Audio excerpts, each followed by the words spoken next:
Boa tarde a todos e a todas. Sejam muito bem-vindos. Vamos dar início à nossa sessão. Quero saudar Sua Excelência a Conselheira Mariana Villeman, Conselheiro Tiago Pampolha, Conselheira Andréa Siqueira, Conselheiro Cristiano Lacerda, nosso Procurador-Geral do Ministério Público de Contas, Dr. Vitório Provenza, Subsecretário das Sessões, Ederson, a todos que nos acompanham, servidores dessa casa, patronos, sejam muito bem-vindos. De acordo com o disposto no artigo 270 do Regimento Interno e havendo o número legal, declaro aberta a sessão plenária.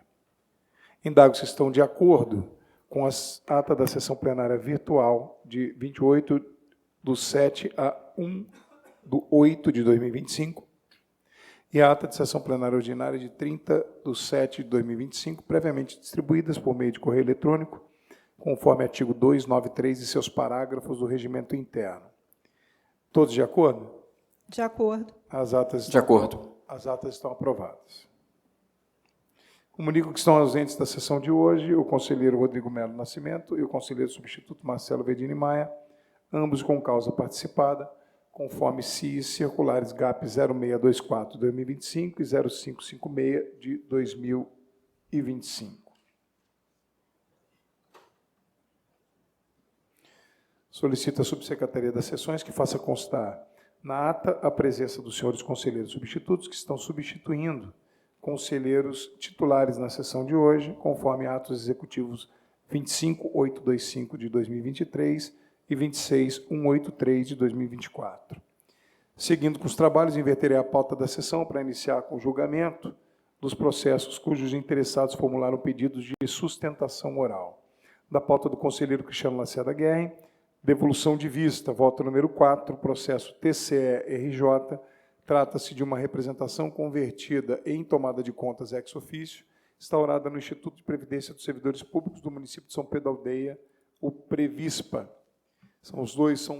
Foram feitos dois pedidos de sustentação oral, pedidos 1 e 2, requerentes senhor Mário César Cordeiro Pereira, senhora Edna Franco de Lima, ambos em causa própria e se encontram presencialmente.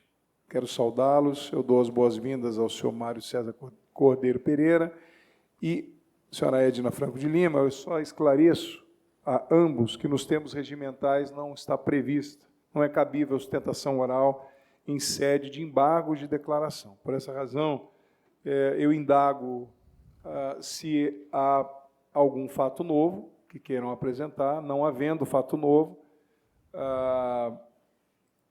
indago se estão presentes para acompanhar o julgamento. Presentes para acompanhar o julgamento? Então, eu concedo a palavra ao revisor, conselheiro Cristiano Lacerda, para o seu voto.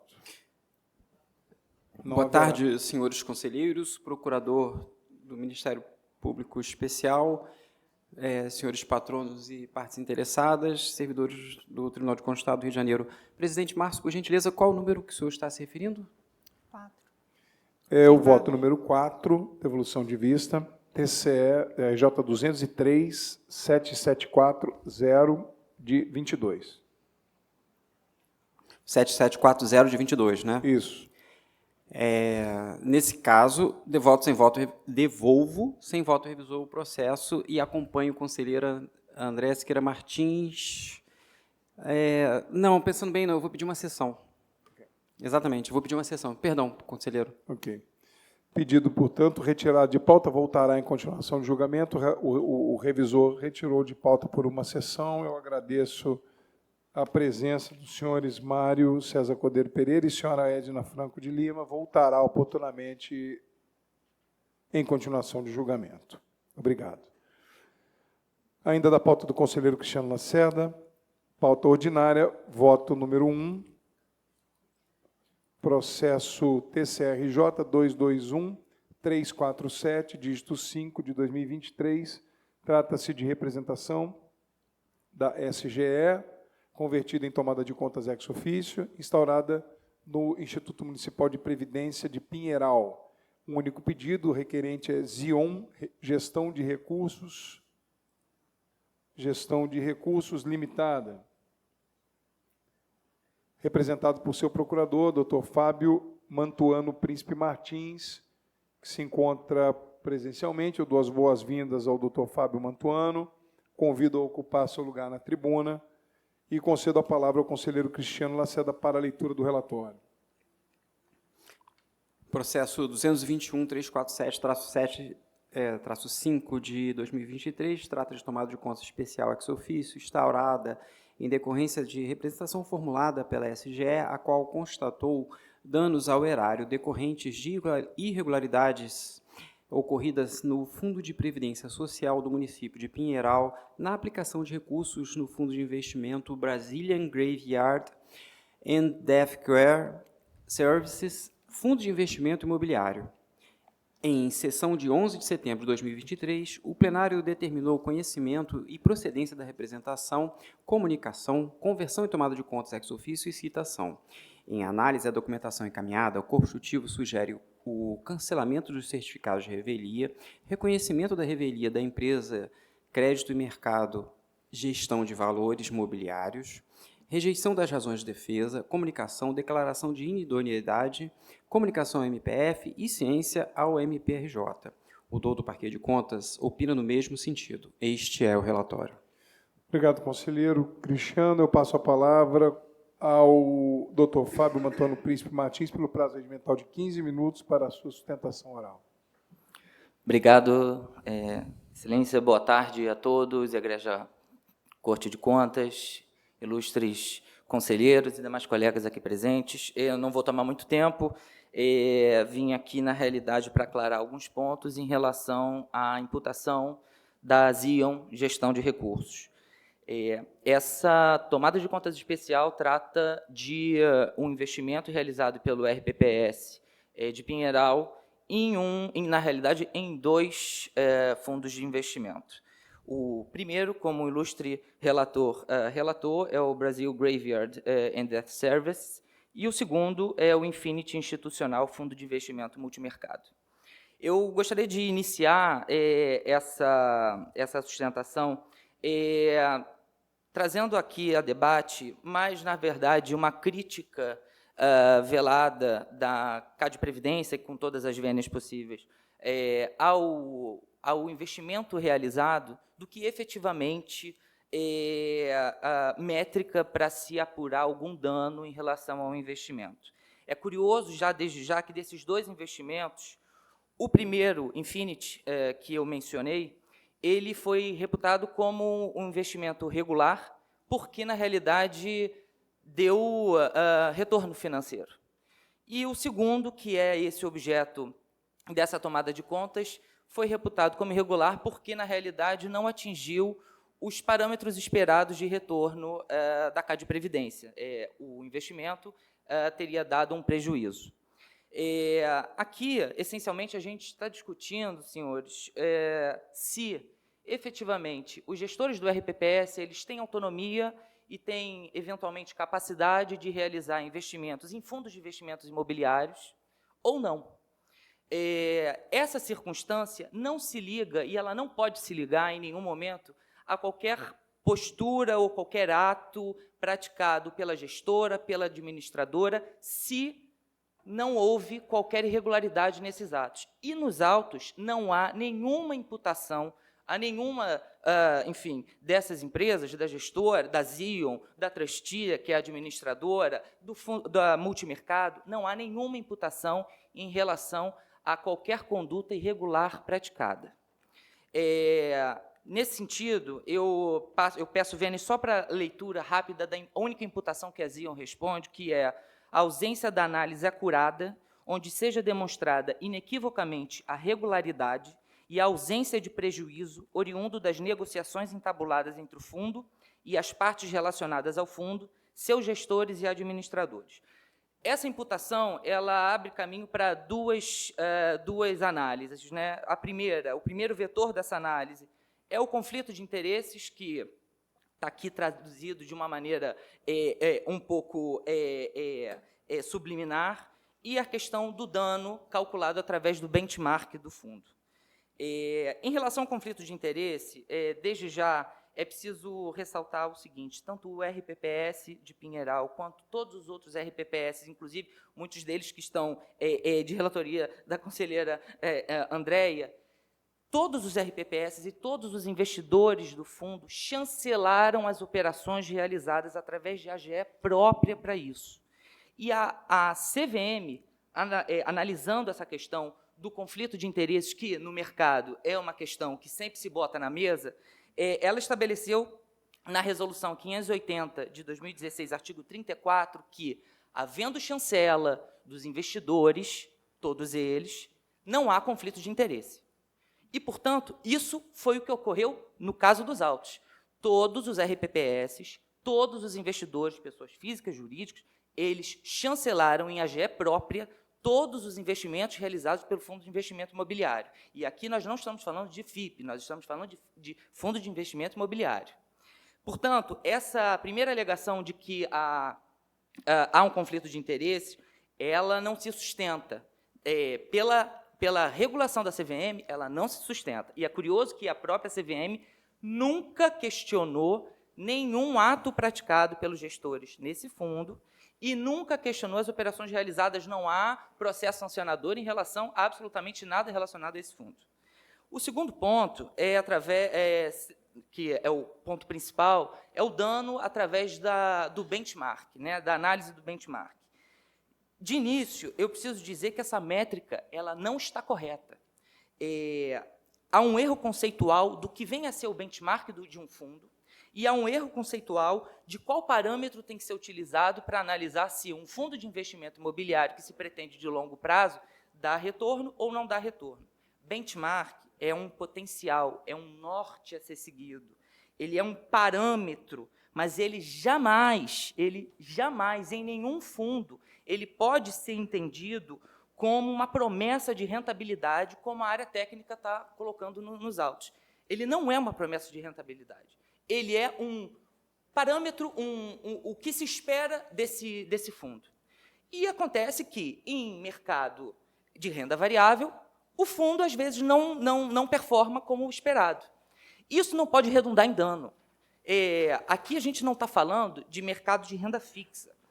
O cálculo da área técnica ele parte de um recorte muito específico entre a criação do fundo e a instauração do procedimento, ou, em outros casos, na data em que é realizado o aporte pelo RPPS. Ora, então, quer dizer que, se o fundo, daqui a 3 anos, ele der resultados positivos, aquele dano que foi apurado, na realidade, tem que ser esquecido? Qual é a métrica do dano, nesse sentido? Qual é o prazo? Se o investimento se disse de longo prazo, qual é o prazo a ser estabelecido para se aferir se há dano ao erário ou não há dano ao erário? Esse ponto é curioso, porque tanto o regulamento, quanto o prospecto, quanto o termo de adesão, nunca indicaram ou afiançaram nenhum retorno, tal como a área técnica esperava que isso acontecesse. A Cade Previdência, na realidade, ela trata esse tipo de investimento como um retorno, na realidade, de um investimento de renda fixa. Nós estamos falando de renda variável. E isso é tão claro, né, que uma das primeiras indicações da área técnica é de que o retorno nominal obtido foi abaixo de todos os indicadores de referência, /benchmark, mesmo aqueles considerados conservadores como CDI, poupança e ouro. Nós não estamos falando desse tipo de investimento. Nunca foi falado desse tipo de investimento. Isso é um investimento de renda variável. E aí, portanto, essa ausência de retorno, ela jamais poderia ser imputada aos gestores, que, na realidade, na melhor das intenções, investiram os recursos dos RPPS, mas muito menos a administradora, a gestora, que, na realidade, não tem nenhuma imputação específica em relação aos atos por elas praticados, e sim a ausência de retorno. Existe uma vedação da CVM, da Instrução Normativa 89, para gestoras, administradoras, corretoras, em relação a afiançar retorno. E exatamente por isso que todos os documentos, os prospectos, como eu mencionei, todos eles, na realidade, sempre indicaram que haveria risco e o investidor, se quiser entrar no mercado, se quiser, na realidade, realizar o investimento, tem que estar ciente disso. E os RPPS assinaram os termos de adesão reconhecendo isso. E aí eu parto já para o final, me encaminhando para o final, e eu queria só levantar alguns pontos. A responsabilidade da gestora, como todos sabem, ela é uma responsabilidade subjetiva. Há que se haver a comprovação de ato praticado, seja ele qual for, tendente à sua responsabilidade. Da forma com que a Caixa de Previdência, com a devida vênia, analisa o processo, ela entende que a responsabilidade é objetiva. Se não performou, dano ao erário. Não é isso. Não pode ser isso. Senão a gente desnatura o mercado. Senão a gente desnatura a possibilidade do investimento que não em renda fixa. Aqui, essa Corte de Contas, sabidamente, aplica a teoria da causalidade adequada. Não há nexo entre a falta de retorno e qualquer conduta da Zion. Não há nexo entre o que se esperava e o retorno havido, e volto a lembrar, num período específico de tempo. E tanto assim que a área técnica, depois da manifestação, analisou, enfim, todo o processo de novo e apresentou uma nova manifestação em que, na realidade, não conseguiu superar com todas as vênias nenhum desses argumentos e mais, ainda sugeriu, agora, no final, no apagar das luzes, a aplicação de inodoneidade para todas as empresas, por analogia à lei de licitações. Ora, com a devida vênia, isso nunca foi ponto a ser debatido, isso nunca foi imputação direcionada a Zion, e no apagar das luzes agora há uma sugestão, porque não há como se alegar que houve conflito de interesses e que a métrica do dano ao erário é correta. São essas as minhas considerações, ilustres conselheiros, não vou mais tomar tempo. A Zion, de fato, é a gestora de todos esses recursos. É sintomático que só se entenda pelo dano em relação ao que não houve retorno e não em relação a todos os investimentos em todos os fundos. E com isso, eu confio, a Zion confia, na realidade, no acolhimento das razões e no arquivamento da tomada de contas especial. Obrigado. Obrigado, doutor Fábio Mantuano. Devolvo a palavra ao conselheiro Cristiano Lacerda para o seu voto. Solicito a transcrição da defesa oral. Feito pedido à Subsecretaria das Sessões, a transcrição total da defesa. Solicito uma sessão. Uma sessão concedida ao conselheiro Cristiano, voltará oportunamente em continuação de julgamento. Agradeço ao patrono. Dando continuidade, agora da minha pauta, na pauta especial, voto número 4, processo TCRJ, número 211.530, dígito 4, de 2024. Trata-se de prestação de contas de governo do município de Araruama. Um único pedido, requerente senhora Lívia Soares Belo da Silva, representada por seu procurador, doutor Ubirajara Martins, OABRJ 33.903, que se encontra presencialmente. Eu dou as boas-vindas ao doutor Ubirajara Martins e o convido a ocupar, por gentileza, o seu lugar à tribuna. Na tribuna. Dando continuidade, por gentileza, procedo à leitura do relatório.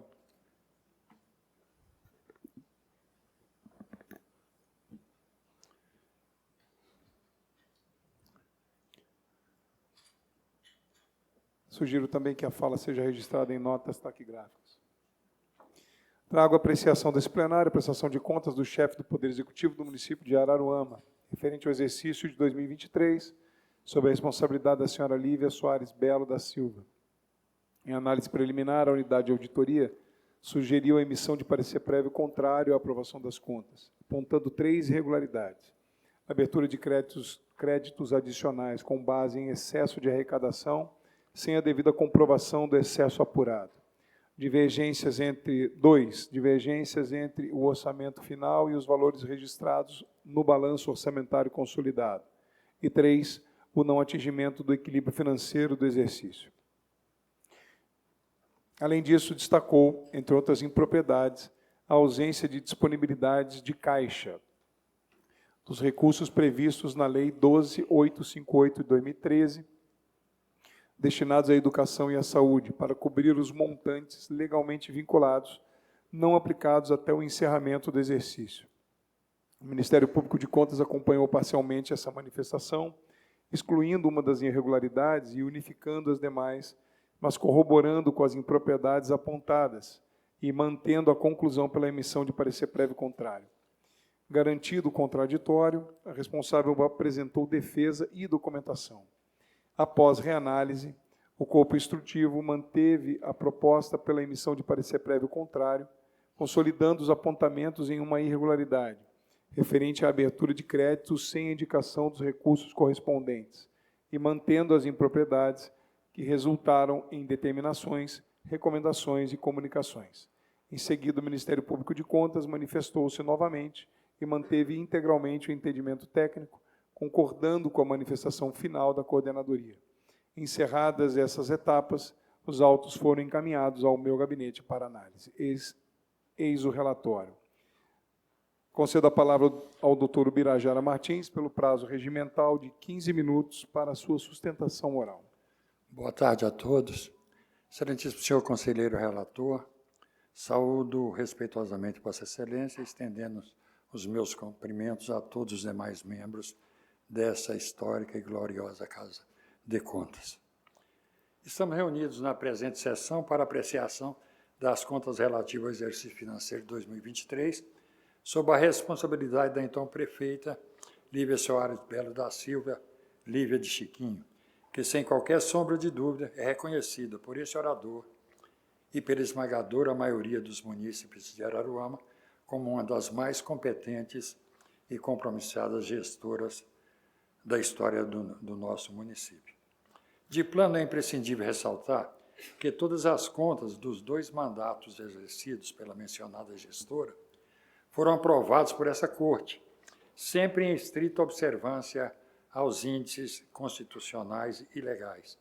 E não é diferente no presente caso as contas de 2023, que também observaram os princípios da legalidade, legitimidade e economicidade. Entretanto, Excelências, causa perplexidade e até mesmo verdadeiro sentimento de injustiça a emissão de parecer prévio desfavorável, o qual, caso mantido, poderá comprometer de maneira desproporcional e irreparável o futuro político de uma gestora que tanto contribuiu para o desenvolvimento social, econômico e institucional de Araruama. Importa esclarecer que o parecer desfavorável se fundamenta em um único apontamento, qual seja a abertura de crédito adicional sem a devida indicação dos recursos correspondentes. Ocorre que juntei aos autos peça de suporte a essa sustentação oral que comprova não ser necessária a análise individual de cada fonte de recurso indicada nos referidos créditos, uma vez que estaria configurada a adoção de medidas de controle e acompanhamento da execução orçamentária por parte do gestor. No referido documento, aponto, de forma cristalina, que, infelizmente, o corpo instrutivo foi levado a um erro de análise por uma falha no sistema contábil da Prefeitura, que consolidou de forma incorreta os ativos e consolidou de forma incorreta os ativos e passivos financeiros, implicando em um cálculo de superávit financeiro absolutamente equivocado. Inclusive, quando da análise do corpo instrutivo, este mesmo se utiliza de 2 valores bem distintos de superávit financeiro, pois foram obtidos de fontes diferentes, absolutamente diferentes. O corpo instrutivo utilizou-se do valor de 49 milhões de reais de superávit financeiro colhido no balanço patrimonial consolidado para análise dos resultados da gestão do município, e o valor de 79 milhões de reais para análise de abertura de créditos suplementares por superávit financeiro, que atingiram a monta de 73 milhões, indicando claramente que há uma discrepância entre essas análises. Outro fator desconhecido no processo, Excelências, é que foram feitos cancelamentos em 2024 dos empenhos relativos ao exercício de 2023, na monta de 42.900.000. Estes cancelamentos têm o condão de alterar significativamente as análises empreendidas no presente processo, de forma a alterar o parecer, a nosso ver, injusto, proposto pelo corpo instrutivo. A análise empreendida pelo corpo instrutivo levou em consideração a totalidade dos empenhos do exercício 2023. Esses empenhos não foram liquidados, foram escritos em resto a pagar. Porém, uma parte significativa desses restos a pagar foram cancelados durante o exercício seguinte. Portanto, o cálculo do resultado apurado no exercício deve abater estes valores, para que se tenha um resultado real do montante efetivamente compromissado, o que não foi feito. É fato que, nos termos da legislação vigente, os atos praticados por prepostos vinculam o gestor. No entanto, é essencial ponderar, à luz dos princípios da razoabilidade, da proporcionalidade, da justiça, da verdade material, o evento de detectar que há uma falha na consolidação dos ativos e passivos financeiros não devem absolutamente macular uma administração exemplar em todos os demais aspectos. Diante disto, e com mais elevado respeito a Vossas Excelências, requer-se a reconsideração do parecer prévio, com a consequente emissão de parecer favorável à aprovação das contas, reconhecendo o esforço, a transparência e o comprometimento da ex-prefeita com os princípios fundamentais da administração pública.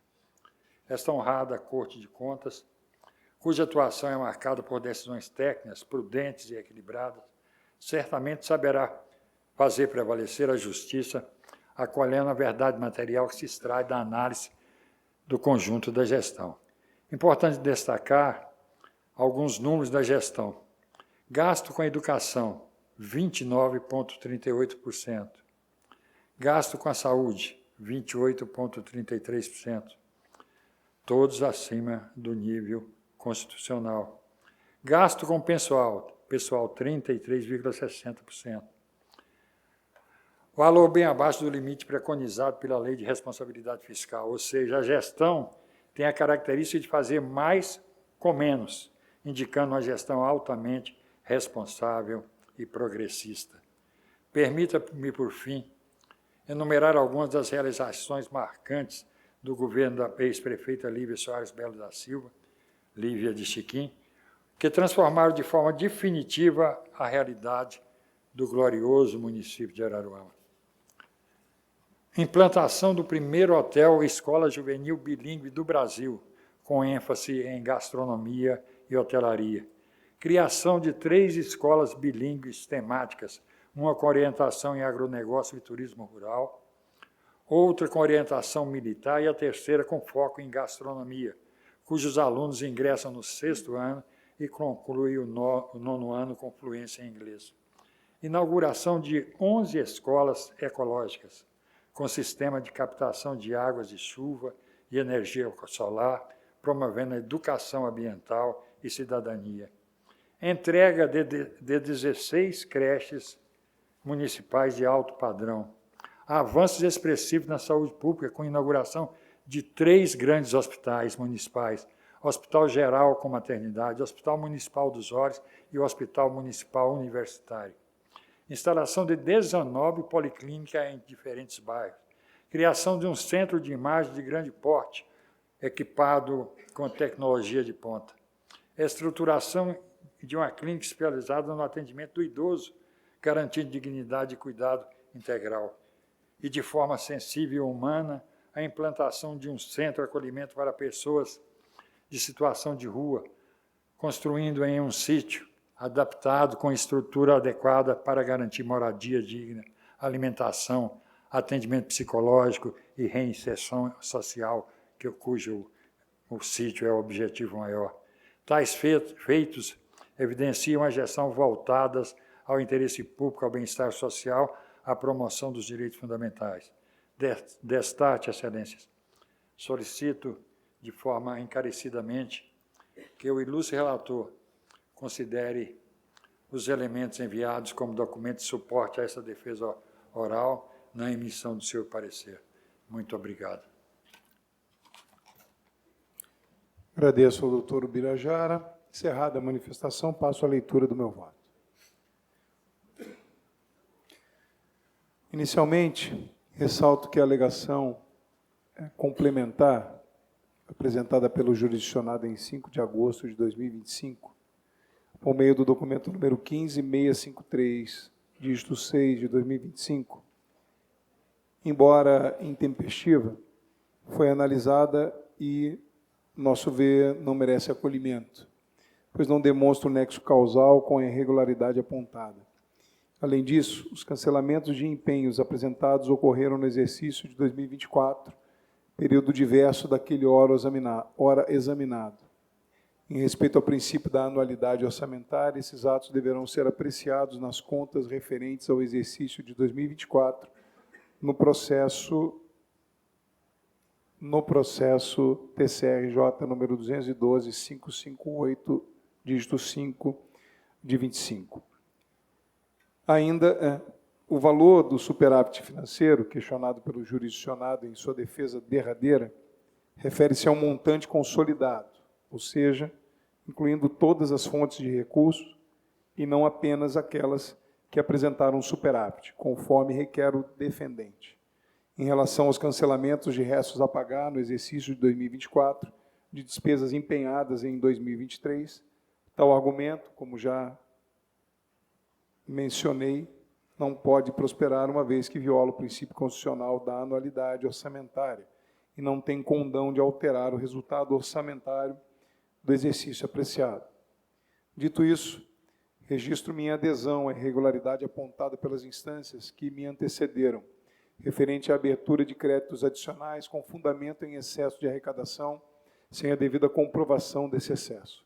Entendo que as justificativas apresentadas pelo jurisdicionado não lograram êxito em afastar essa falha, motivo pela qual a mantenho como irregularidade. De outro lado, minha divergência com o corpo instrutivo e o Ministério Público de Contas limita-se à impropriedade relativa à insuficiência de caixa para a cobertura dos recursos vinculados à saúde e educação previstos na Lei 12.858 de 2013. Como já manifestei em outros julgamentos, entendo que essa matéria deve aguardar a decisão definitiva do Supremo Tribunal Federal na ADI número 6277, razão pela qual não acolho as manifestações técnicas sobre este ponto. Assim, considerando a irregularidade e as demais falhas apontadas, voto pela emissão de parecer prévio contrário à aprovação das contas do chefe do Poder Executivo do município de Araruama, em face de uma irregularidade, 8 impropriedades, com as determinações e recomendações constantes do voto escrito. Este é o voto. Como vota a conselheira Mariana Willimann? Acompanho Vossa Excelência. Conselheiro Tiago Pampolha? Com o relator. Conselheira Andréa Siqueira Martins? Acompanho Vossa Excelência. Conselheiro Cristiano Lacerda? Acompanho Vossa Excelência. Aprovado por unanimidade, voto pela emissão de parecer prévio contrário à aprovação das contas do chefe do Poder Executivo do município de Araruama, no exercício de 2023. Agradeço ao patrono pela participação. Seguindo ainda com a pauta de sustentação oral, ainda de minha pauta ordinária, voto número 1, processo TCRJ número 110.747, dígito 9 de 2024. Trata-se de representação em face da Secretaria de Estado de Educação. Um único pedido requerente a Donai Soluções Educacionais Limitada, representada por seu procurador, Dr. Tony Ferreira de Carvalho Isaac Chalita, OAB SP 344868, que se encontra presencialmente. Dou as boas-vindas ao Dr. Tony Ferreira de Carvalho Isaac Chalita e o convido a ocupar seu lugar na tribuna. Dando continuidade, procedo à leitura do relatório.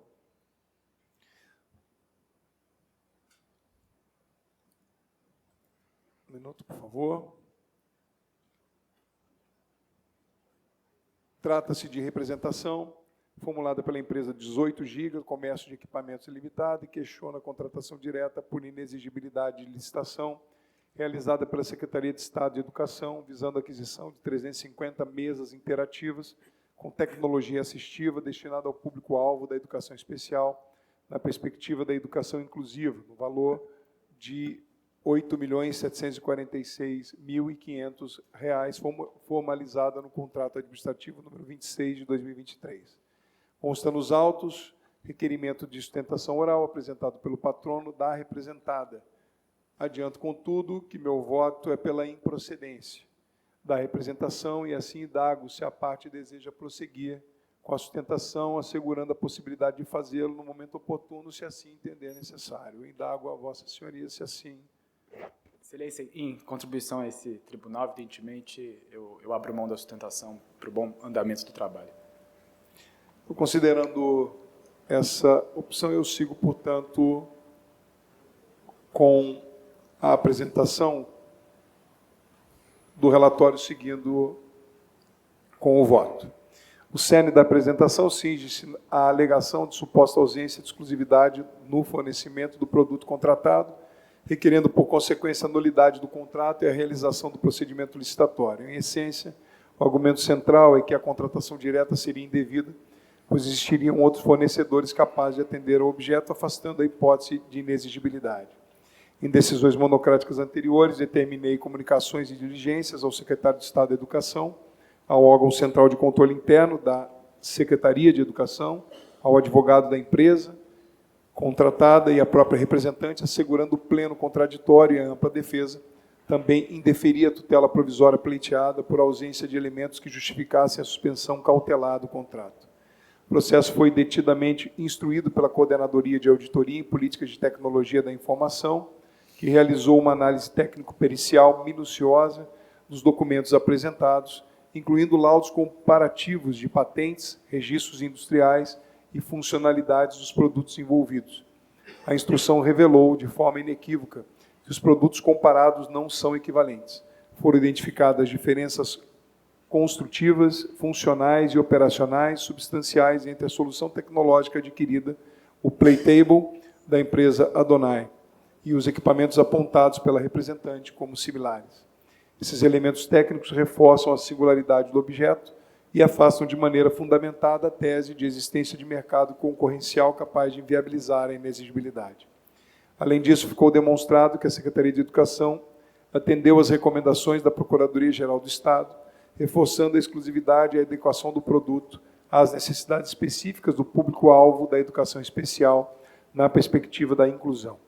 O Ministério Público de Contas acompanhou integralmente essas conclusões, reconhecendo que não há elementos técnicos ou jurídicos que apontem qualquer irregularidade na contratação analisada.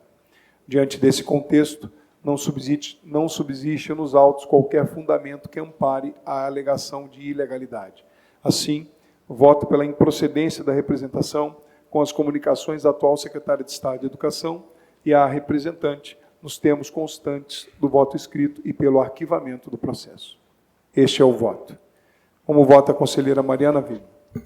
Presidente, eu vou pedir vênia a Vossa Excelência, eu vou solicitar a vista dos autos para melhor análise e fica, portanto, facultada, me parece, né, a sustentação oral quando do retorno dos autos.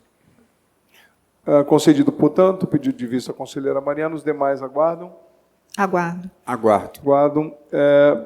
Ao patrono fica resguardado no retorno da continuação de julgamento, que será feito pela conselheira Mariana, a sustentação oral no momento oportuno.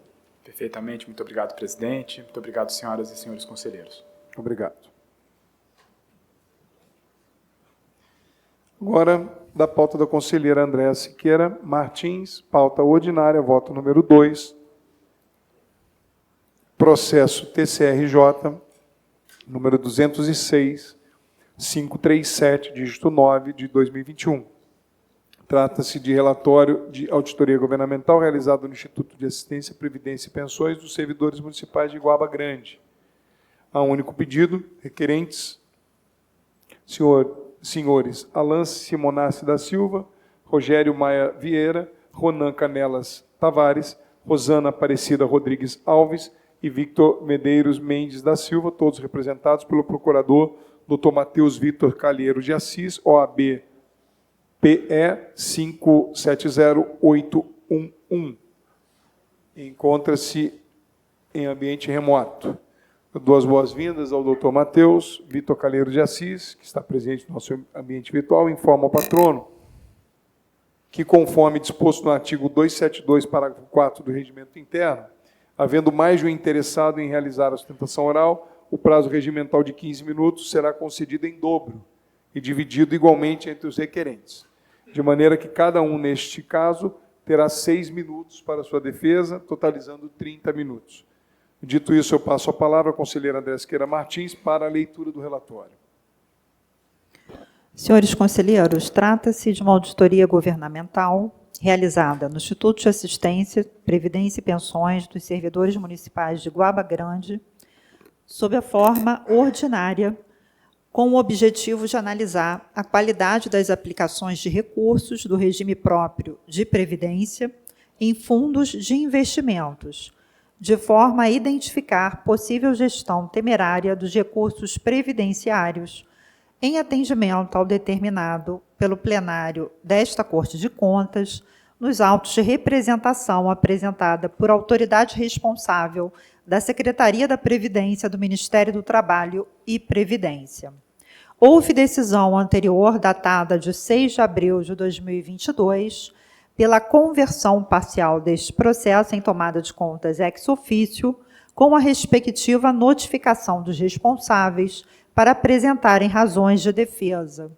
A instrução do corpo técnico sugere a aplicação de multa aos responsáveis em face de irregularidades verificadas, no que foi acompanhado pelo Ministério Público de Contas.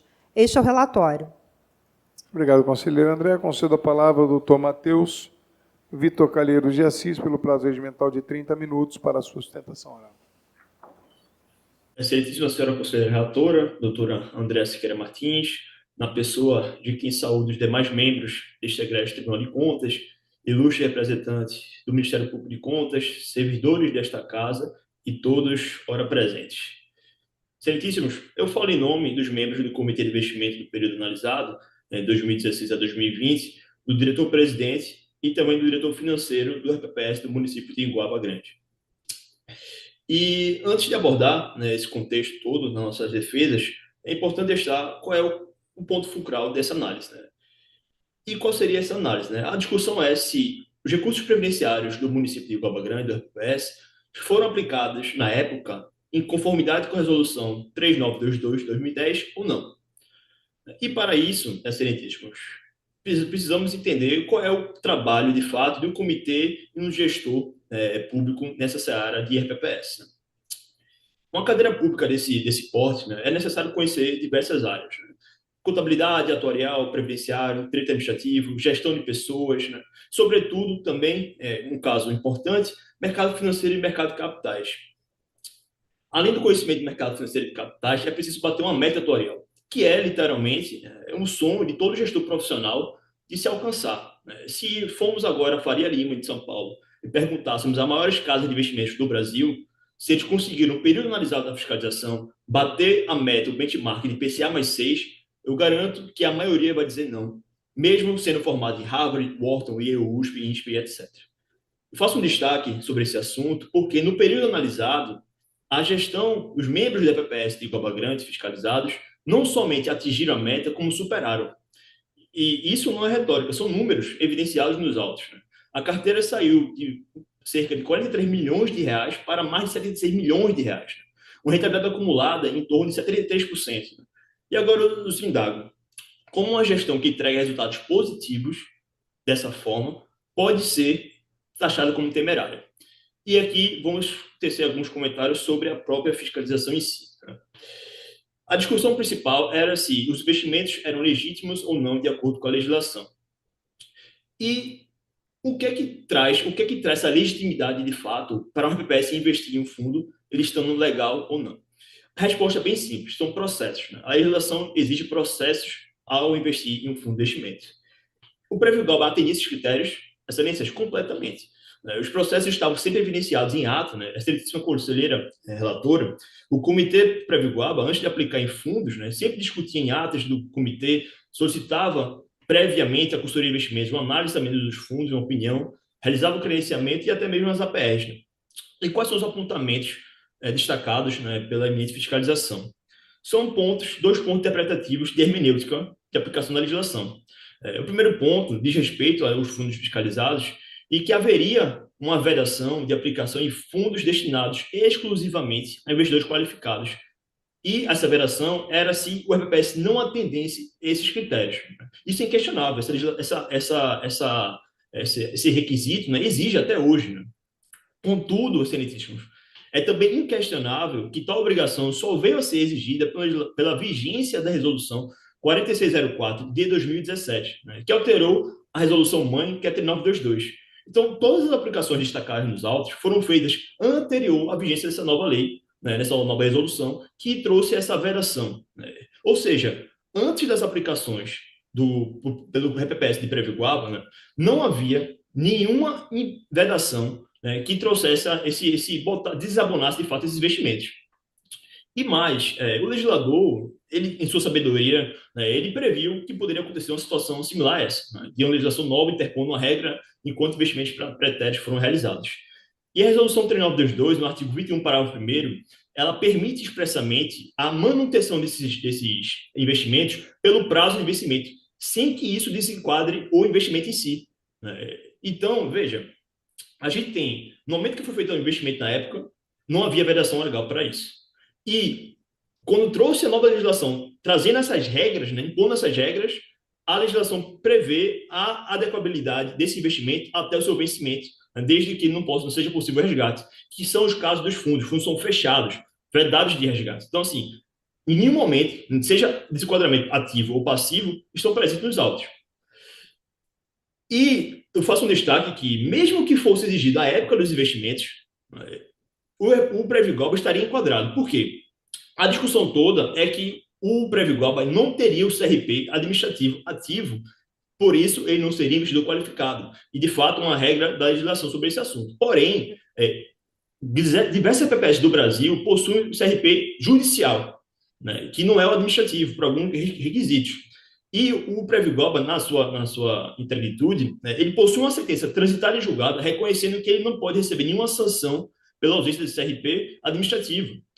Por óbvio, ele pode ser considerado sim investidor qualificado. Então, ainda que houvesse, na época, a legislação incluindo essa vedação de aplicação, o que não tinha, ele estaria, de fato, enquadrado. Então, isso é um ponto que não há desabonação ao princípio da legalidade. Pelo contrário, a gente está aplicando, de fato, a legislação no tempo. E o segundo apontamento da fiscalização também se trata de uma questão de interpretação de hermenêutica da legislação. Nesse apontamento especificamente, a gente tem uma possível inobservância do Comitê da Gestão do EPPS a uma lista em que ela incluía administradores e gestores como vedados a receber recursos do EPPS. Essa lista, de fato, existe. Essa vedação também existe, né, mas ela só veio a ocorrer depois de novembro de 2018. Muito depois também das aplicações. As aplicações ocorreram em meados de 2016 e início de 2017. Então, assim, também não existia essa vedação na época. Né? E, da mesma forma que a legislação prevê a manutenção desses investimentos não gera um novo desquadramento, ela prevê também para essa mesma alteração. Estamos falando de situações involuntárias. A legislação, o legislador até denomina essas situações, são situações involuntárias. São regras impostas a posteriori que alteram o cenário factual atual. Mas, de momento, na época do investimento, houve de fato, esse contexto. Né? Então, assim, a gente não está diante de alguma irregularidade ou princípio da legalidade. Pelo contrário, estão todos abonados, de fato, pela legislação. Feito esse destaque desses dois pontos legais, né, eu faço agora aqui umas considerações sobre a própria motivação dos investimentos, que também é posta isso na fiscalização. Né? E, para tanto, eu irei entrar no detalhe de cada um desses fundos. Né? Primeiro fundo que eu faço um destaque é o fundo LSH, que é um FIP, né, um Fundo de Investimento em Participação. Esse FIP, como está reiteradamente comprovado na defesa, né, era um fundo em que ele possuía um interesse, ele possuía o objetivo de investir no setor hoteleiro e também tinha a bandeira Trump, né, do presidente Trump dos Estados Unidos, rechaçando, né, e trazendo esse aval, né, comercial para o projeto especificamente. O comitê de investimento ele foi em loco visitar todo esse projeto do Hotel LSH para justamente verificar se o projeto era factível ou não. Isso tudo está evidenciado também. E o que coloca-se na fiscalização é que, no momento que foi feito o investimento nesse fundo, né, que não estava desenquadrado, como a gente já comentou, como foi comentado anteriormente, não havia critérios econômicos que favorecessem esse investimento. E aqui eu faço uma explicação técnica sobre o assunto. Nenhum FIP, nenhum fundo de investimento, no momento que dá entrada do investidor, ele vai estar com uma situação financeira benéfica. Por quê? Basicamente, um FIP, né, ele funciona com a curva J, né? Ele capta recursos no mercado para depois investir num segmento específico em que, naturalmente, esse investimento, né, esse projeto, eles não está com um nível de maturação financeira elevado. Por isso que se existe muito mais retorno financeiro de um FIP do que um fundo de ações, do que um fundo de renda fixa, porque ele dá mais retorno de fato. Você entra no começo do projeto. Então, assim, naturalmente, nenhum fundo de investimento do Brasil de participações vai ter um cenário financeiro favorável no momento da entrada do investidor. O que se compra é um projeto. Isso aqui, e hoje, inclusive, os FPPs ainda podem investir em FIPs, né? Isso aí está natural. Né? A resolução atual, a 4963 de 2021, que alterou o 922, permite também a aplicação em FIPs, desde que respeitar os limites legais. E, pasmem, todas as aplicações aqui destacadas no município de Prévio do FPPS respeitaram os limites legais, tanto da política de investimentos, a norma dispositiva interna, como a norma corrigente, que é a própria legislação 3922. Então, assim, a gente está diante, de fato, de uma situação regular de investimentos. Passando adiante outros demais fundos, nós temos o Vector Queluz Lages, que foi um fundo que trouxe retornos financeiros ao FPPS, né, e a fiscalização também reitera aquelas mesmas argumentações de aplicação da vedação de investidor qualificado, da questão da lista, né, que a gente já foi pontuado anteriormente, que isso não se aplicava à época. Ela ainda faz um destaque de que o administrador desse fundo, a Planner, na época, possuía contra ela, né, processos na CVM, processos administrativos sancionadores na CVM. Quando a devida vem, né, excelentíssimos, basta uma rápida pesquisa no site da CVM, colocar o CNPJ do fundo, da Caixa, do BTG, da XP, do Banco Santander, qualquer prestador de serviço que vocês vão encontrar, excelentíssimos, vossas excelências, diversos processos contra essas empresas. E isso é algo totalmente normal, né? Isso os torna ruim? Não, evidentemente que não. Existe processo na justiça, né, contra o BTG, contra a XP, e isso naturalmente não desabona o investimento. Quanto ao RASFI, as investigações, a fiscalização trouxe um contexto de que havia investigações policiais contra esse administrador da época. Porém, no momento que foi feito o investimento, não existiam essas investigações, só foram publicizadas via notícia, mídia especializada, bem posterior ao investimento realizado. E aqui eu faço um destaque relevante sobre o mercado de capitais brasileiro, que é regulamentado pela CVM e regido pelo princípio da informação. Basicamente, nosso legislador, ele optou por adotar o regime norte-americano de regulamentação do mercado de capitais, que é de trazer eficiência e segurança ao investidor através da impor obrigações aos agentes de mercados de divulgar informações amplamente irrelevantes. Tanto é que o crime de informação privilegiada é um dos maiores crimes, de fato, do mercado de capitais brasileiro, pois ele fere, de fato, né, o princípio mais importante do mercado financeiro de capitais, que é o de informação iguais a todos. É o que nós chamamos de práticas não equitativas de mercado, quando há um ilícito no mercado do regime jurídico do mercado de capitais. Logo, não é possível, né, a gente se condenar os gestores da EPPS, os membros do comitê, por informações que, à época, não eram publicizadas a eles. Isso seria cobrar que as pessoas soubessem um futuro. Sobre o último fundo, que seria o FDIC Brasil, que também trouxe retornos significativos da EPPS, nós estamos falando de fundos que trouxeram retornos e outros não que trouxeram retornos. Mas, na carteira total do Instituto, houve um rendimento favorável e muito acima da meta atuarial. Então, o resultado financeiro foi positivo, nesse caso. Quanto a esse FDIC Brasil, também reiterado, mesmo argumentações da aplicação na lei do tempo, um destaque pontual seria que a administradora Socopa, a fiscalização aponta que existia alguns processos, investigações que desabonassem a sua idoneidade. Reitera-se novamente que essas notícias, né, esses processos, também foram posterior ao investimento. Pelo contrário, na época dos fatos, e isso se instaurou por muito tempo, a Socopa, especificamente, era a maior administradora de fundos de direitos creditórios do Brasil. Então, assim, o fundo, ele trouxe retornos positivos à VPS e a própria administradora era o player referência do mercado. Então, excelentíssimo, eu retorno à pergunta. Será que esses investimentos previdenciários do Prévio GABA estavam adequados à Resolução 3922? Evidente que sim. Ora, os investimentos foram feitos com processos de investimentos definidos? Sim. Havia vedação de algum aporte nesses fundos? Na época não havia nenhuma vedação. O legislador trouxe um regime transitório de manutenção desses investimentos por uma nova legislação, trouxe também e é permitido. Isso não gera novo desquadramento do fundo. Havia notícias que desabonassem esses fundos na época? Também não. Todas foram posteriores ao investimento. O RPPS bateu mais setorial? Sim. O déficit setorial diminuiu? Também sim. E o fundo previdenciário aumentou? Sim. Então, excelentíssimo, não podemos trazer à tona a temeridade de atos que não estão nem perto ou pouco de descaso do patrimônio público. Isso é evidente com todos os contextos que estão narrados nos autos, que a gestão do Prévio GABA foi feita de forma exemplar. Não podemos cobrar dos RPPS, inclusive, um precedente, né, criando os gestores medrosos, aversos ao risco. Pelo contrário, quem seria prejudicado por essa instauração desse medo pelo ato de investir seria o próprio segurado no momento que for requerer sua aposentadoria no futuro. É que nem quando a gente observa um piloto Fórmula 1, ele tentando ser mais rápido, bater o tempo dele, ele bate uma curva, na próxima vez que ele for tentar, ele não vai conseguir ser tão rápido, ser menos eficiente. Só que nesse caso, em vez de ser uma equipe Fórmula 1 prejudicada, será o próprio segurado prejudicado pela essa criação de esse medo de auto-investir. Estamos falando de uma gestão que trouxe resultados positivos ao município, ao erário público, e não negativos. Ante o exposto, excelentíssimos, eu pugno pela regularidade dos investimentos realizados nos exercícios de 2016 a 2020, que seja descaracterizado qualquer indício de temeridade das ações dos investigados. Obrigado pela atenção a todos.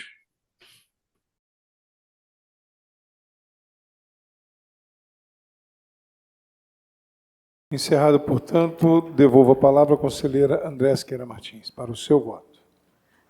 Senhor presidente, inicialmente eu gostaria de solicitar a transcrição da defesa oral e a sua posterior juntada aos autos. E também esclarecer ao doutor Matheus e aos demais membros desse colegiado que eu vou me ater a fazer uma relatoria muito sucinta, até porque o conselheiro Cristiano já me antecipou que vai solicitar vista desse processo e também do processo número 1 desta pauta, que é uma tomada de contas ex officio oriunda desse processo de auditoria. Eu prestei atenção na defesa oral realizada pelo doutor Matheus, ele faz menção aos fundos que constam dessa tomada de contas, então, a meu ver, a defesa dele abarcou tanto o processo de auditoria quanto o processo de tomada de contas. Passando, portanto, a meu voto no processo número 2, processo 206.537, dígito 9 de 2021, é pelo acolhimento parcial das razões de defesa apresentadas pelo senhor Alain Simonassi da Silva, aplicação de multa ao gestor equivalente a 5.000 FIR, acolhimento parcial das razões de defesa pelo senhor Rogério Maia Vieira, também com a aplicação de multa no valor de 5.000 FIR, rejeição das razões de defesa apresentadas pela senhora Rosana Aparecida Rodrigues Alves, aplicação de multa equivalente a 3.000 FIR, rejeição das razões de defesa apresentadas pelo senhor Victor Medeiros Mendes da Silva, aplicação de multa equivalente a 2.000 UFIR, pela procedência da representação objeto do processo 203.132, dígito 2 de 2020, com a sua desanexação do presente feito e posterior apensação ao processo 243.798, dígito 2 de 2021, que é a tomada de contas, por comunicação ao atual presidente do Instituto de Previdência de Iguaba, com determinações, por comunicação ao atual chefe do Poder Executivo, também ao Ministério Público do Estado do Rio de Janeiro, ao titular da Secretaria de Previdência do Ministério do Trabalho e Previdência e à Comissão de Valores Mobiliários, CVM, todos para a ciência. É como voto, senhor presidente. Obrigado, conselheira Andréia. Solicito vista dos dois processos. O conselheiro Cristiano faz a solicitação da vista concedida dos dois processos que estão em apenso. Indago aos demais se aguardam. Aguardo. Aguardo, portanto, informo ao doutor Matheus. E, aliás, antes, porém, eu gostaria de retificar o número da inscrição da OAB do doutor Matheus, na verdade, a OAB Pernambuco 27057, retificado apenas para a informação. Então, voltará em continuação de julgamento feito pelo conselheiro Cristiano. Agradeço ao doutor Matheus pela participação conosco. E, por fim, novamente, da minha pauta, em pauta especial, voto número 2, processo TCRJ, TCRJ número 213, 103, 103, dígito 1, de 2024. Trata-se de prestação de contas do governo do município de Cambuci. Há um único pedido, requerente senhor Maxwell Veiga Guimarães, representado pelo procurador senhor Cláudio Queiroga Monteiro.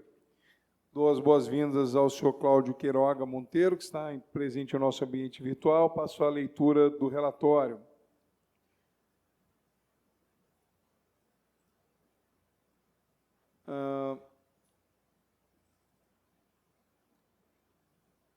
Eu gostaria de adiantar ao patrono que meu voto é pela emissão de parecer prévio favorável à aprovação das contas, e por isso indago à parte se deseja prosseguir com a sustentação oral, obviamente assegurando-lhe a oportunidade em outra ocasião, caso entenda necessário ou haja necessidade. Não é mesmo?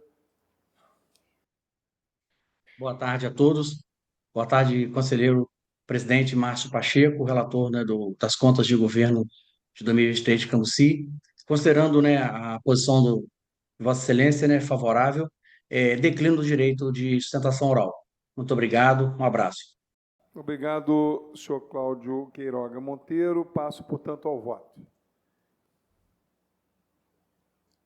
Após a apresentação de defesa e reanálise da matéria, o corpo instrutivo e o Ministério Público de Contas reformularam seus entendimentos, passando a sugerir a emissão de parecer prévio favorável com a indicação de 6 ressalvas e a expedição de comunicações aos interessados. Bem analisados os autos, manifesto-me parcialmente de acordo com as manifestações técnicas e ministerial. Minha divergência reside apenas quanto ao apontamento relativo à insuficiência de caixa prevista na Lei 12.858 de 2013. Neste ponto, reitero meu entendimento já exposto de que quaisquer deliberações dessa Corte sobre a matéria devem aguardar o pronunciamento definitivo do Supremo Tribunal Federal na ADI 6277, já referida. No mais, acompanho as conclusões das instâncias técnicas do Ministério Público de Contas e voto pela emissão de parecer prévio favorável à aprovação das contas do chefe do Poder Executivo do município de Cambuci, com as ressalvas, determinações e recomendação constantes do voto escrito. Este é o voto. O voto a conselheira Mariana Villeman. De acordo. Conselheiro Tiago Pampolha. De acordo. Conselheira Andréa Siqueira. Acompanho Vossa Excelência. Conselheiro Cristiano Lacerda. Acompanho Vossa Excelência. Aprovado por unanimidade a emissão de parecer prévio favorável à aprovação das contas do município de Cambuci, referentes ao ano de 2023. Agradeço ao doutor Cláudio pela participação conosco. Obrigado, senhor.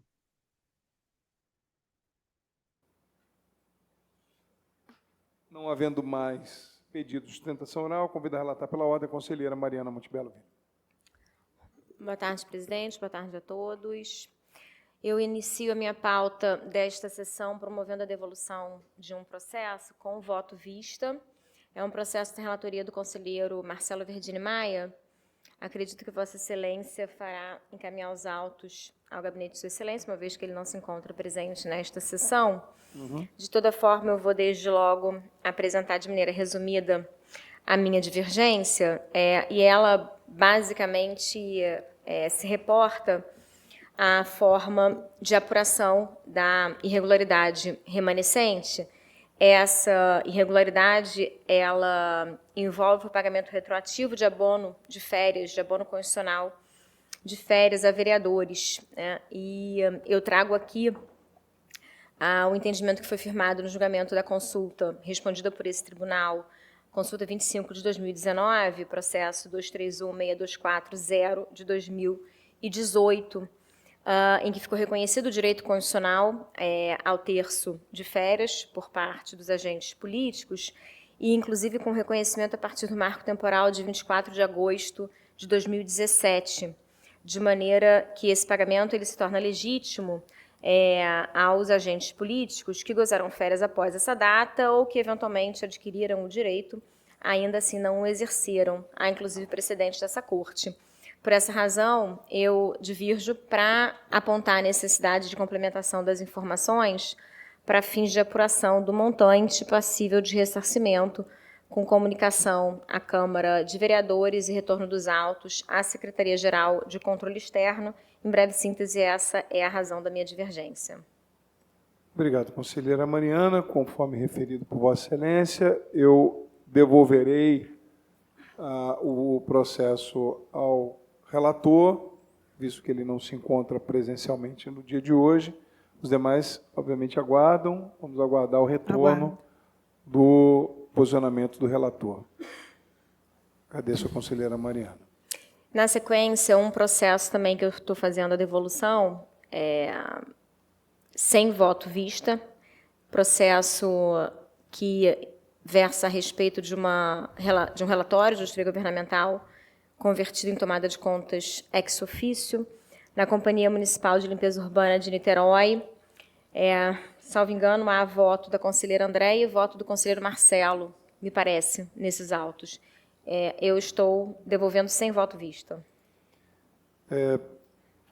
Portanto, temos, na verdade, o voto do relator, que manteve o seu voto, o relator conselheiro Marcelo Verdini Maia, portanto, apto a dar continuidade à votação, e a conselheira Andréa Siqueira Martins, que também já fora acompanhada pelo conselheiro Rodrigo Melo Nascimento, que acompanha Vossa Excelência, mesmo ausente, portanto, já consignado o voto.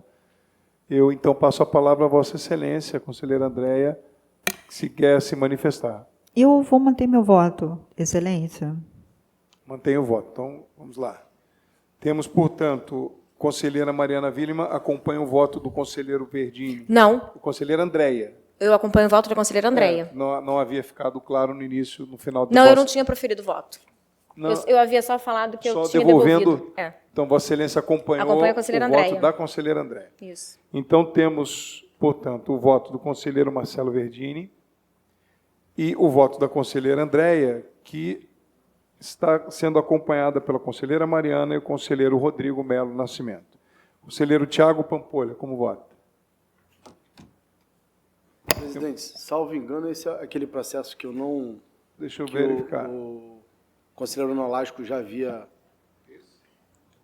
É esse? Acho que esse não. Não? Um minuto, por gentileza. Tá, então eu acompanho a revisora, conselheira Andréia. Acompanhando a conselheira Andréia. Conselheiro Cristiano Lacerda. André Siqueira Martins. Portanto, voto vencedor, conselheira André Siqueira Martins, com 6 votos, 5 votos a 1. Obrigado, conselheira Mariana. Obrigado, conselheira André Siqueira Martins. Devolvo a palavra à Vossa Excelência. Aprovado. Obrigada. Eu, então, agora promovo a reinclusão de um processo em pauta. Trata-se de uma representação da Secretaria-Geral de Controle Externo em face da Fundação Departamento de Estradas de Rodagem do Estado do Rio de Janeiro. Eu vou apresentar o meu voto a partir da ementa. Essa representação, ela questiona possíveis irregularidades na execução do contrato número 027 de 23, gerido pela Fundação DER, tendo por objeto a execução de obras de implantação de pavimento em trecho da rodovia RJ 161, no município de Resende, iniciada em junho de 2023, sem licenciamento ambiental prévio, tampouco comprovação da titularidade dos imóveis nos quais realizadas as obras, ou então de desapropriação desses imóveis. Houve uma decisão anterior que conheceu a representação e que deferiu a tutela provisória requerida, comunicando às partes envolvidas, gestor e contratada, bem como cientificando o ente de fiscalização ambiental estadual e o Ministério Público do Rio de Janeiro. A decisão subsequente comunicou o gestor com determinações e notificou os responsáveis para a apresentação de razões de defesa, inaugurando, portanto, o competente contraditório. Na atual fase processual, analisam-se essas razões de defesa e o meu voto entende que elas não lograram afastar as impropriedades apuradas. Há aqui a evidência de execução de serviços sem o prévio licenciamento ambiental e sem a deflagração de processo de desapropriação. A meu ver, essas são falhas graves que configuram erro grosseiro e que, portanto, devem ensejar a responsabilização dos defendentes. Não houve o integral saneamento das impropriedades apuradas nos autos, nada obstante o lapso temporal considerável, desde o deferimento da tutela provisória por essa Corte. Por essa razão, eu estou dirigindo determinações em meu voto ao responsável, autorizando o prosseguimento das obras, no entanto, com a condição de que haja o integral saneamento das pendências apontadas, o que deve ser objeto de monitoramento. Em síntese, o dispositivo do voto, ele contempla a procedência da representação com a confirmação da tutela provisória, a rejeição das razões de defesa, a aplicação de multa aos responsáveis, comunicação e expedição de ofícios. Obrigado, conselheira Mariana. Como vota, conselheiro Tiago Pampolha? Acompanho a relatora. Conselheira Andréa Siqueira. Com a relatora. Conselheiro Cristiano Lacerda. Com a relatora. Aprovado por unanimidade o voto da conselheira Mariana. Presidente, dessa forma, eu finalizo a minha pauta da sessão de hoje. Eu agradeço a Vossa Excelência e devolvo-lhe a palavra. Obrigado, conselheira Mariana. Convido a relatar pela ordem o conselheiro Tiago Pampolha Gonçalves.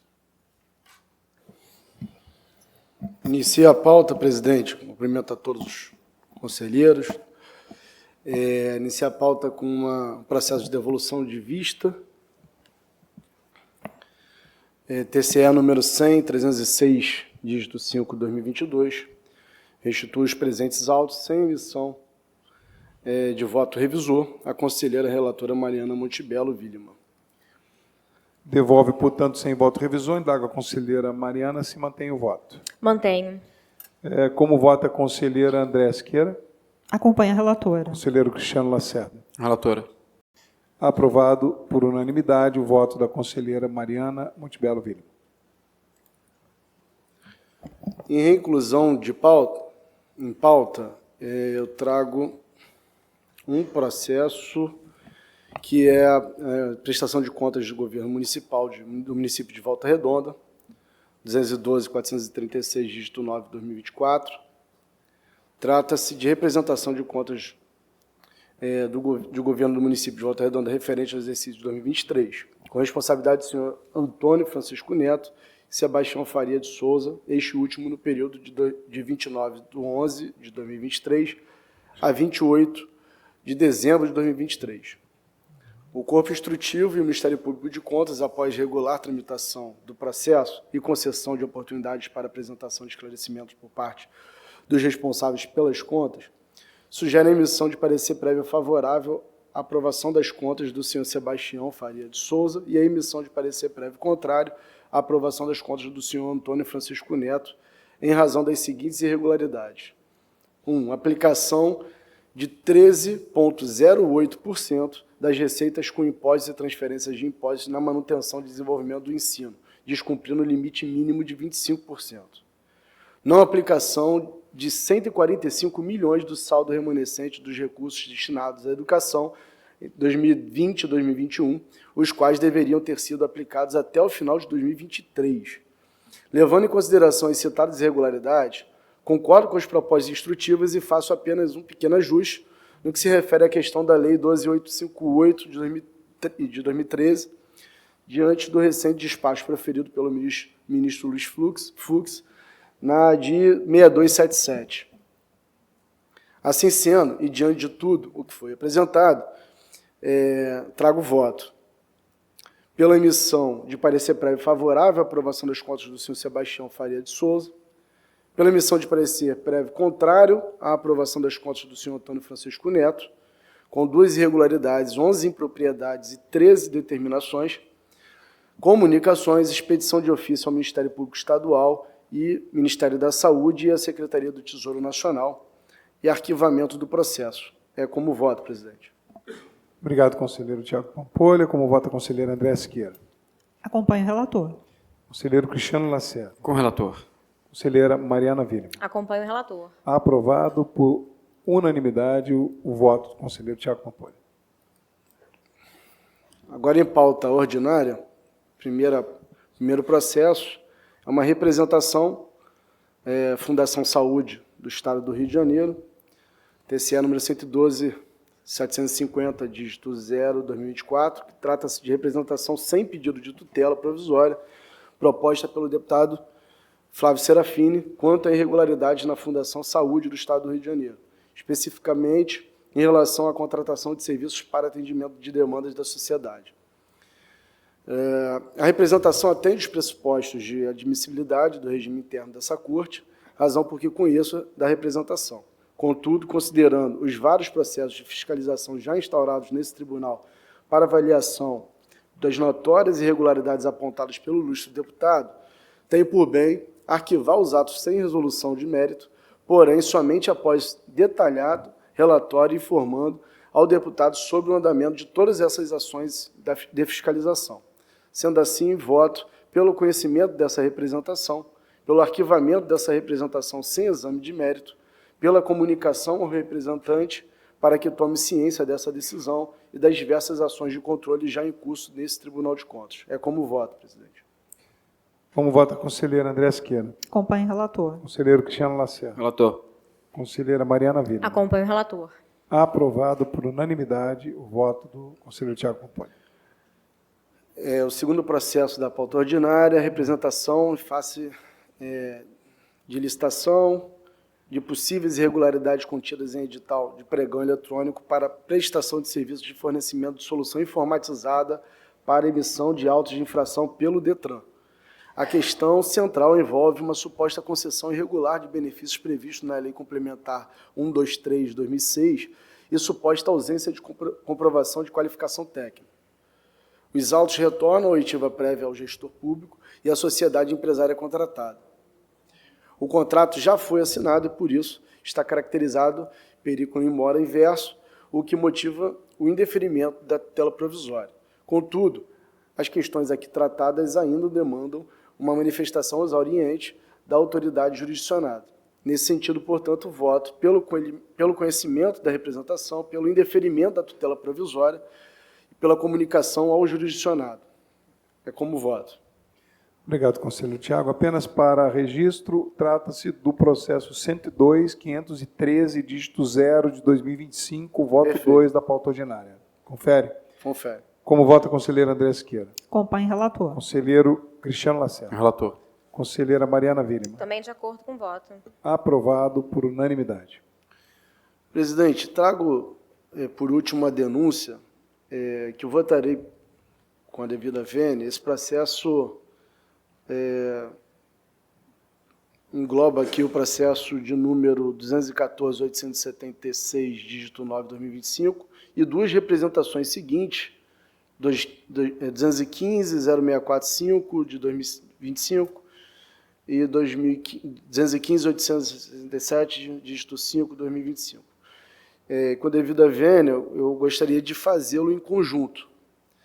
Então, os três processos apontam possíveis irregularidades contidas em edital de pregão eletrônico da Prefeitura de Nova Friburgo para a gestão de estacionamento rotativo no município.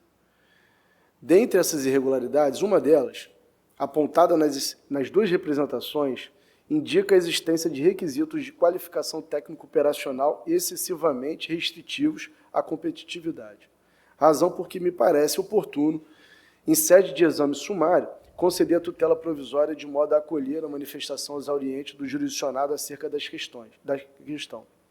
No mais, concordo com o corpo instrutivo que as demais irregularidades não se configuram e, desde já, no que se refere à denúncia, admitem decisão de mérito pela improcedência dos fatos denunciados. Assim sendo, eu voto pela manutenção do caráter sigiloso da denúncia quanto à sua autoria em relação ao cidadão denunciante, pelo conhecimento da denúncia em deferimento da respectiva tutela provisória e improcedência dos fatos denunciados, conhecimento das representações com deferimento da respectiva tutela provisória e expedição de comunicação ao jurisdicionado, comunicação aos denunciantes e representantes, desapensação e anexação. É como voto, presidente.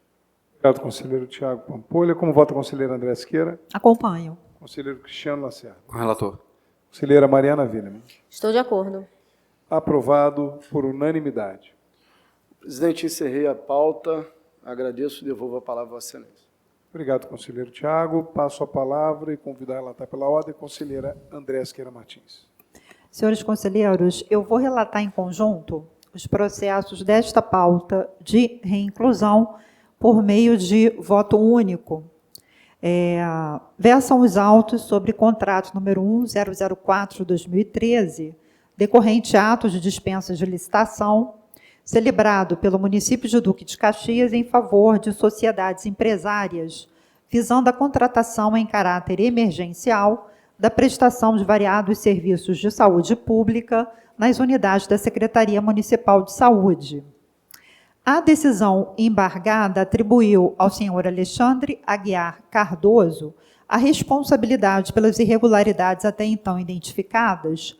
No entanto, ao avaliar os elementos deste processo, verifiquei que o senhor Camilo Gileles Carneiro Junqueira foi efetivamente o signatário do contrato e dos seus termos aditivos. Sendo assim, estou apresentando voto pelo não provimento do recurso de embargo de declaração oposto pelo senhor Camilo Gileles Carneiro Junqueira, na medida em que ausente qualquer vício na decisão recorrida, por comunicação para a ciência, pelo provimento do recurso oposto pelo senhor Alexandre Aguiar Cardoso, com a concessão de efeitos infringentes aos embargos, promovendo-se a reforma da decisão de 21 de janeiro de 2025 e por comunicação para a ciência.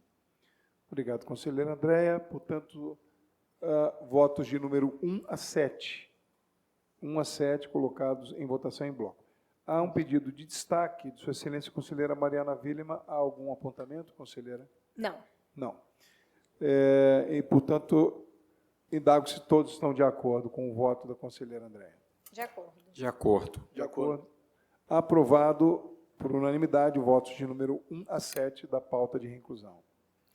Os processos referentes aos votos de número 1 e 2 da pauta ordinária já foram relatados no início da sessão. Passo, então, ao processo referente ao voto número 3. É uma consulta formulada pela secretária municipal de obras do município de Queimados, por meio da qual busca dirimir dúvida acerca da possibilidade de contratação direta de remanescente de obra frente à outra atividade do artigo 191 da nova Lei de Licitações. Eu estou apresentando o voto pelo conhecimento da presente consulta, pela expedição de ofício a consulente, consignando as seguintes teses: a contratação direta de remanescente em decorrência da rescisão de contrato regido pela Lei 8666 de 93, pressupõe a existência de outros licitantes devidamente classificados no certame, nos termos do inciso 11 do artigo 24 daquela lei.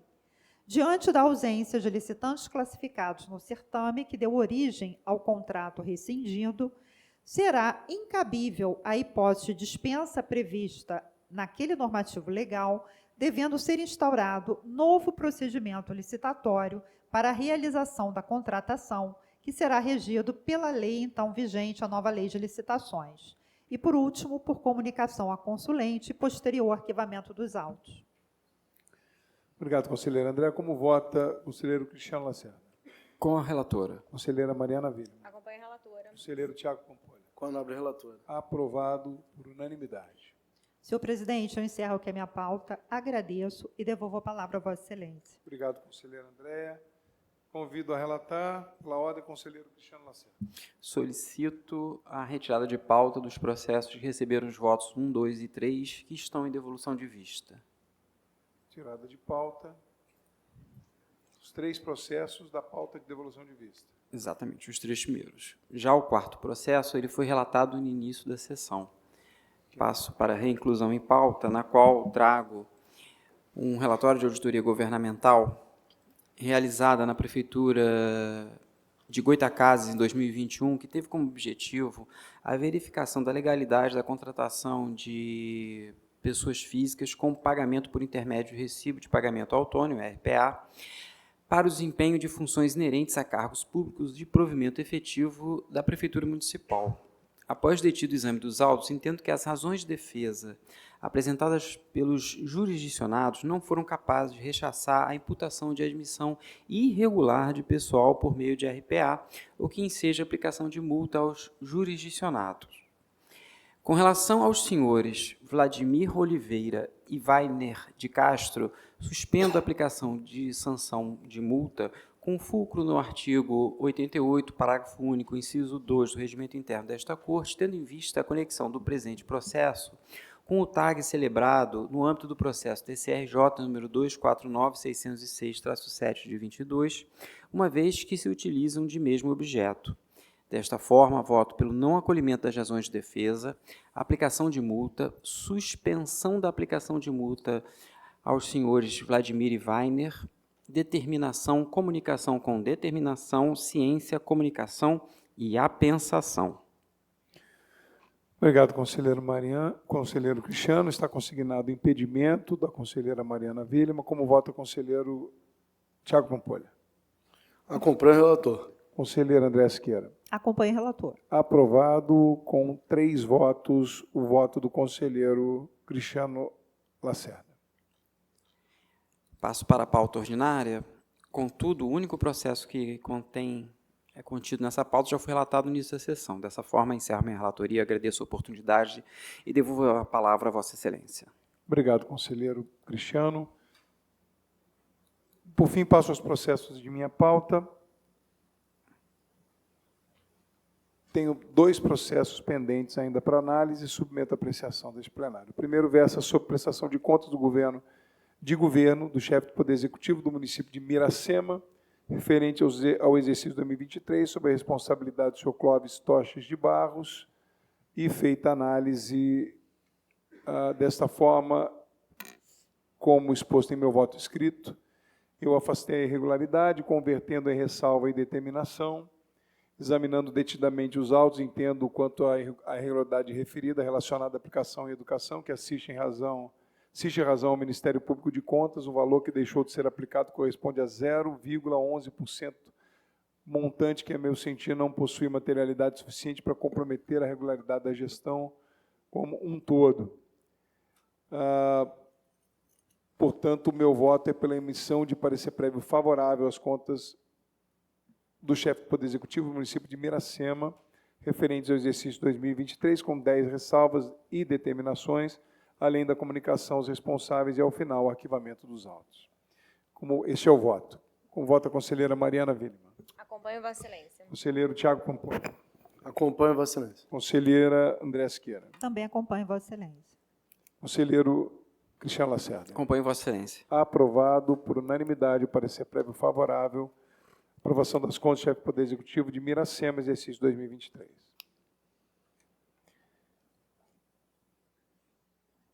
Um minuto, por gentileza. O voto de número 2 já foi apreciado.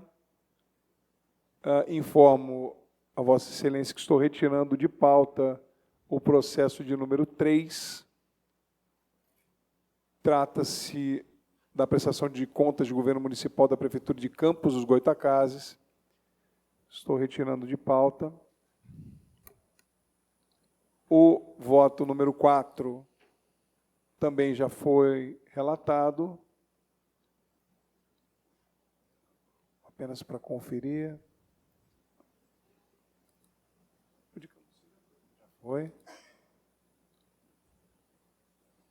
Em pauta ordinária, eu tinha apenas um processo que também já foi apreciado. Bom, antes de encerrar, eu apenas gostaria de informar a todos que estamos realizando em conjunto com o Tribunal de Contas do município do Rio de Janeiro o 3º Congresso Nacional de Comunicação dos Tribunais de Contas, que é organizado pela Atricom, em parceria com vários institutos, entre eles o Instituto Rui Barbosa e outros institutos que fazem um trabalho fundamental. Está sendo realizado no Ribalta, na Barra da Tijuca, com mais de quase 1.000 inscritos. Realmente, hoje pela manhã, tivemos uma participação efetiva de todo o sistema de controle, com palestrantes renomadíssimos. Hoje tivemos 2 jornalistas muito renomadas, que apresentaram uma excelente exposição pela manhã. Quero agradecer a presença Sua Excelência, Conselheiro Tiago Pampolha, nosso vice-presidente, também estava presente, entre outros, o presidente da Atricom, conselheiro Edilson Silva, presidente do TCM, conselheiro Luiz Antônio Guaraná, entre outros. Mas eu queria aqui referendar, amanhã teremos o dia inteiro ainda de eventos e de grandes palestras. Convido a todos os que puderem ainda participar. Nada mais havendo a tratar, declaro encerrada a sessão ordinária de hoje. Agradeço a todos, senhores e senhoras. Está encerrada a sessão. Que Deus os abençoe.